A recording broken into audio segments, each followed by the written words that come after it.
So there is a group of white people who are protesting. First I saw the one that was happening yesterday, all in Cape Town. And then I saw a church today. Now, for the church, ecumenicalism, ecumenical ideologies. They even posted a statement and whatnot. At one point they were at loggerheads with the people. Not that there was, no, they were just standing on the other side and the people were protesting on one side. So I thought, let me go and show you some of the things I found that actually tell you why they are even doing this. Why are they protesting against us protesting against illegal immigration? Like, do we not know what right and wrong is anymore?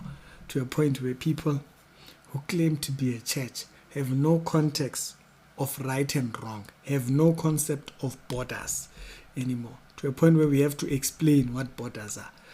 It's a crazy world. So the first ones I saw were these ones. This one I saw it yesterday.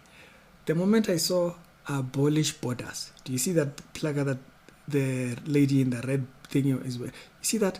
Do you see that poster there? Abolish borders. If you go back to the video I made about Julius, saying that Julius believes in the globalist idea, this is it.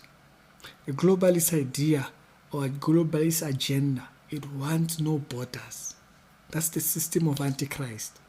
If you haven't spotted it, the system of Antichrist, it seeks that when the Antichrist comes, there's no borders. There's just small 10 nations, 10 territories that which he controls.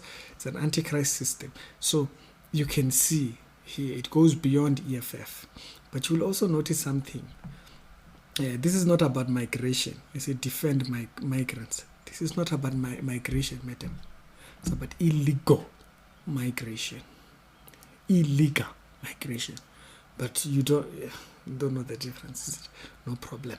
Another thing you will notice in the picture, you will notice they are wearing scarves, Palestine Arabic scarves. So right there, I was like, okay, now you see where this is going. You see where this is going. Now, that scarf got me very interested. I was wondering, does that scarf have anything to do with the church that is in protest? Because now, this is the church that's protesting. You see them there, they are standing with their banners, Afrophobia, what. But look over there, you'll see a Muslim gentleman there. You see a Muslim gentleman right there. Here you see ecumenical ideologies. Ecumenical, this idea that we all believe one thing, we must all be united in our faiths. And ecumenical. You see right there, there's a Muslim gentleman inside there. There's another lady with a head covering, what, and all that entire jazz. Oh, so once I saw them, I was like, okay, I see what's going on now. We see what's going on. So I left it there, and I thought, since I've seen the side at which this is actually panning. Let's look a little bit more, right? So there's the gentleman with the thingy, there's the placards, there is the Muslim gentleman. You see the Muslim gentleman, these are the priests. I'm guessing these are the priests of this church and so forth. Okay, no problem. We move, okay? And so there was a lot more, you could see. No problem. I left it there.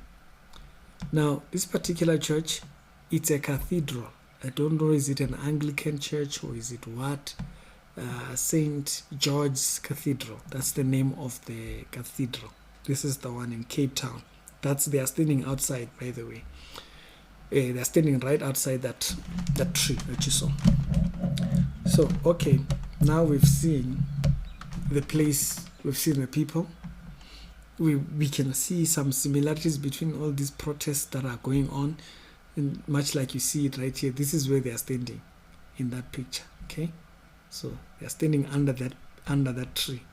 If you go back, see they're standing under that tree which you are seeing there. All right. And we are seeing the same scarves in there, no problem. This church wrote a statement. We're still going. Let me unfold everything. Okay, let me unfold everything. Be careful what you believe. So they wrote a statement from St. John, a call for peace, prayer, and communion of humanity. You see, it's a blend of faiths here. Call of humanity. South African approach, the 30th of June, invites all people to choose peace over fear, compassion, and borders. The same way you have a house that is a roof, it has a fence. This is what this is all about. But no compassion and division, hope and hospitality. It says, for generations, this cathedral has stood its place of prayer, justice, and sanctuary as a home of dignity for humanity.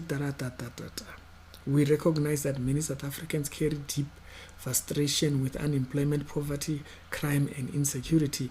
Their concerns deserve to be heard, blah, blah, blah, blah, blah, blah. They go on and quote verses and quote verses. They even quote Desmond Tutu there. Okay? They even quote Desmond Tutu inside there. Then we we must be, must seek peace. Those are the children of God. Yeah, papers as well. Having papers for where you're going. You can't just walk into a shop and pick up something without having a receipt, a document that shows you this thing is rightfully yours. When you go to a shop and you leave something at the baggage area, that number they give you proves you have right of thing. So documentation. It says you entered properly. But of course, we go on. So they wrote a statement. So now we get clarity that this is some type, don't mind my HDMI cable misbehaving. You see in their mission statement, they do show that they are an Anglican church.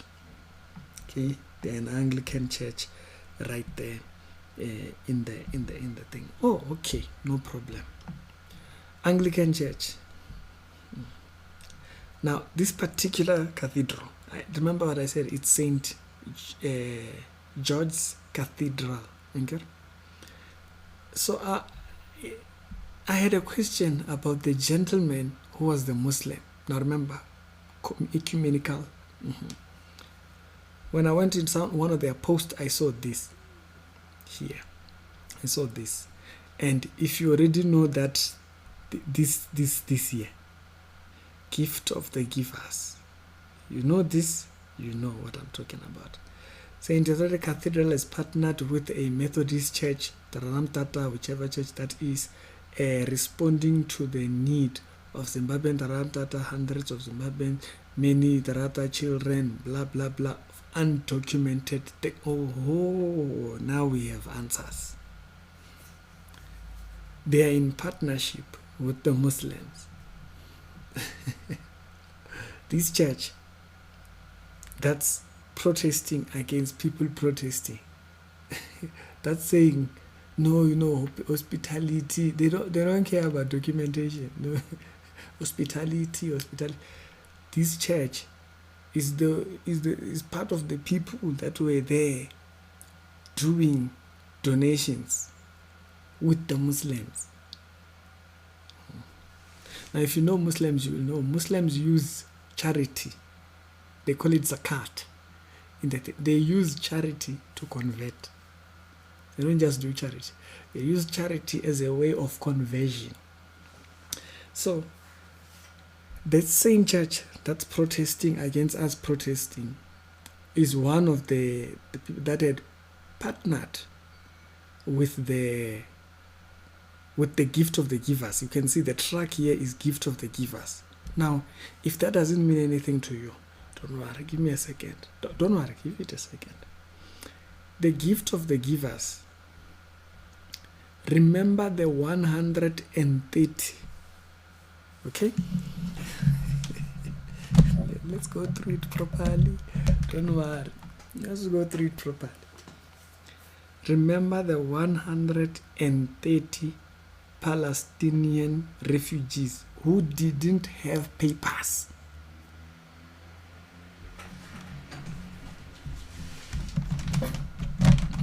Who flew out of Israel without paperwork. They didn't get stamped. This. Who does it say was the gift of the givers? Accommodates 100 and what refugees who were received in thing. That plane that came last year with people we didn't know who they were, where they came from, nothing. If you read down in this thing, it even states that during the interviews with the immigration officers, the group weren't able to confirm how long they intended to stay. That's a red flag. They're not going anywhere. Okay? Or to identify where. Okay, no problem. They also did not have custom departure stamps. How do you leave a country into another country without a stamp? Impossible. Which means something funny. And the madam who we spoke about yesterday, who confirmed the bomb is being put in, you remember yesterday, a completely different, separate story. She is a deputy commissioner of the immigration, She then speaks about, comments about these people, blah, blah, blah, blah, blah. These people didn't have paperwork. These people that came into the country, they didn't have paperwork. Now you see a church that's protesting. Now you'll have people there who will think, no, they're doing this out of the love of God. They will not see a web of deception. A web of deception which binds them into ecumenical ideas. Our faith is their faith. It's not their faith. Our faith does not tell us to break rules, the laws of the country. The Bible actually says opposite. But now, you are supposed to be a Christian. You are there. You could have even gotten hurt, thinking you are defending the Bible, thinking you are defending the dignity of the scripture. It's not. It's ecumenical, compromised ideologies that have nothing to do with the Bible. They are busy quoting verses that nothing. There's gift of the givers. That explains why in those pictures there you see not only gift of the givers, but even in the pictures you see Muslim people in the pictures. You know where it comes from.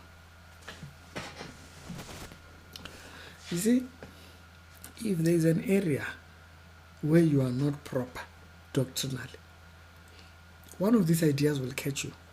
There's a lot of ideas floating around, whether it be immigration, Jesus is black, hey, the Israelites are not the true Israelites, whatever it is, there is something that will catch you. The devil plants all these things. And then whichever one finds you,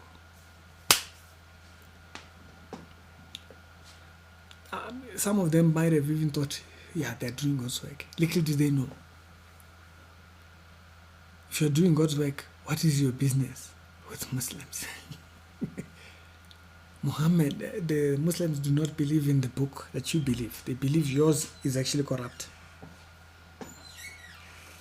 Error. So, never mind the story if you actually even saw it. If you saw the church that was protesting, it's doing so under ecumenical compromise ideologies. It's Ricky. I'll see you on a later on episode. Other episodes done today, down in the pin comments.